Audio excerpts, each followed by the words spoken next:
Kdysi, v dávných dobách, kdy lidé byli zarostli jako opice, všechna zvířata byla o hodně větší a strašnější než dnes, žilo na Orlovicích přestrašné zvíře. Dle legendy, na kterou si dnes už málo kdo vzpomene, mu v očích žlo samo peklo, tesáky mělo ostré jako břitva a když zařvalo, všem tuhla krev v žilách.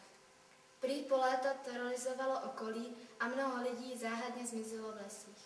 Až jednou skupina odvážných hrdinů vytáhla do boje a bestii přemohla. Nepovedlo se jim ji zabít, ale uvěznili ji s nadějí, že už nikdy nespatří světlo našeho světa. Po dlouhá staletí se jejich přání plnilo a na postrach z dávných dob by se zapomnělo. Jenže osud nebo náhoda tomu chtěli, že neměl být zapomenut.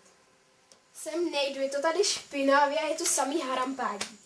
A já se jako nehodlám ušpinit. A Eliško, není to jen harampádí, je to spousta bombičkových věcí. A třeba tahle skřínka, ale nejde otevřít. Dejte hen to ty tele. No vidíš, že to jde.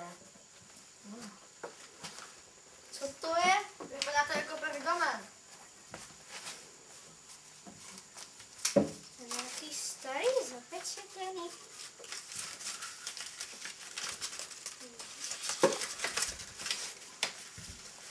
To je fakt starý, jako...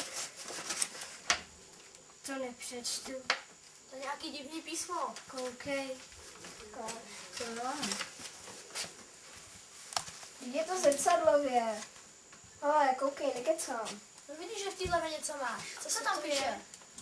Píše se tu, že někde kdysi dávno v Orlovicích žilo nějaký zvíře, zuřivý, a že uneslo lidi a nyní se má vrátit.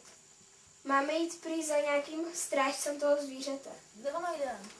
No, já nevím, ale maminka mi vyprávěla o nějaký bláznivý paní ve skalách, že toho hodně ví. Jo, tam jsem si hrál jako malej. Tak půjdem? Tak jo. Dobře.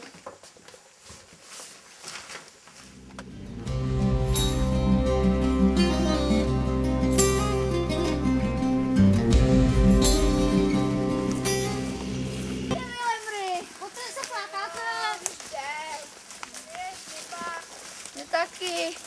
Přijďte to vyjet. Můžete to, pojďte. Nebojte. A co je ta vědma vlastně za? Cikánko. Je to klouzě. Cikánka, cože? Já k cikánce nepůjdu. Ty nám může pomoct, ne přeci. No a co, když jdeme zbytečně? Nejdem. Může něco vědět o pergamenu nebo o té příšeře? Jo. Doufám, že něco vidět bude. Bude. Už jsme tu. Už jsme tady. Jsme tady. Vidíte ji? Tam jděte sami. Ale pojď. Pojď už. Pojď za mnou. No jo. To se čtečka. Nevím. Dobrý den. Dobrý den. Dobrý den. Dobrý den. My bychom potřebovali takový... Já vím. Potřebujete vyvolat ducha svého dědečka. Cože? Ne. Ne. Už to mám. Potřebujete najít druhou část svého pergamenu. Jak to víš? Já vím všechno. Jasně, tak kde je ta druhá část? Já ji mám. Nejde. Pergamen vám nedám, ale za to vám poradím cestu, jak se dostat k okrutnému velkému zvířeti. Aspoň něco. Půjdete směrem na západ. Velkým, hustým, temným lesem. Za lesem najdete velkou jeskyni. A v ní žije velká příšera. A hlavně se opatrujte. Nashledanou. A pozor, žere mozky. Cože? Mozky? Jo, mozky. Žádnej nemáš. Ale my jsme totálně hojzí.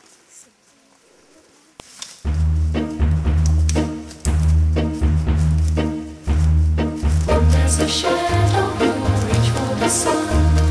When there is love and food for the one. And for the promises there is the sky. And for the heavens are those who can fly. If you really want to, you can hear me say. Only if you want to, will you find a way. If you really want to, you can seize the day. Only if you want to, will you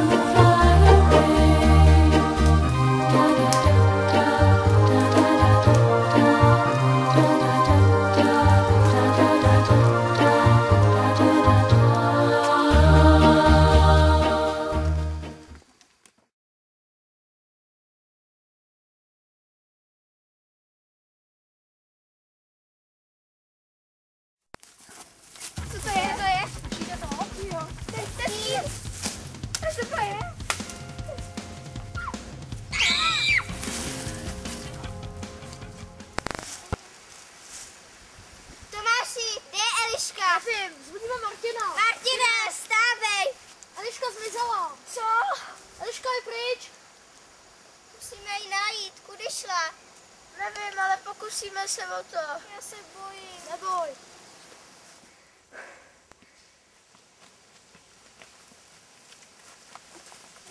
To je krásný pejsek. Pejsku. A kde se to Co se stalo? Nevím. Omdlela jsem a podívala jsem se tady a jediný, co jsem viděla, byl tenhle ten krásný pejsek. To je krásné. A co teď? Půjdeme za cikánkou, ta nám vysvětlila, o co tady je. Tak jo. My life is brilliant.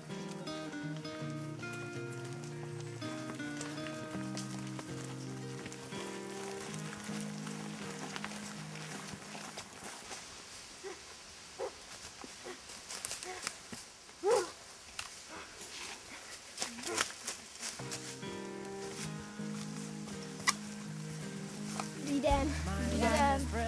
Můžete nám laskavě vysvětlit, co se to tu děje? Ano, můžu vám vysvětlit, co se to tu děje.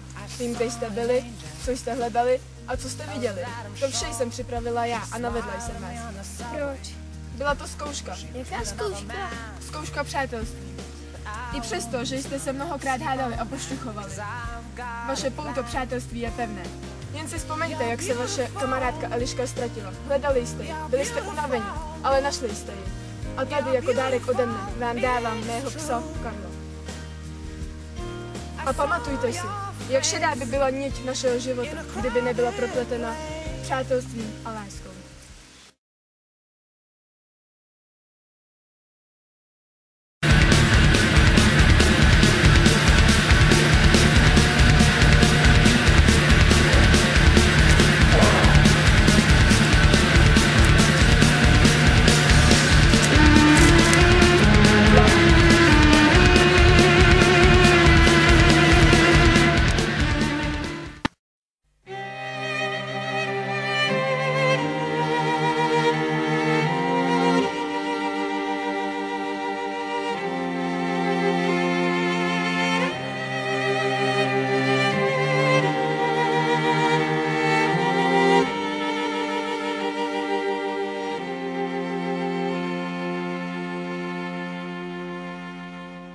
I'm giving up the ghost of love, and a shadow is cast on devotion.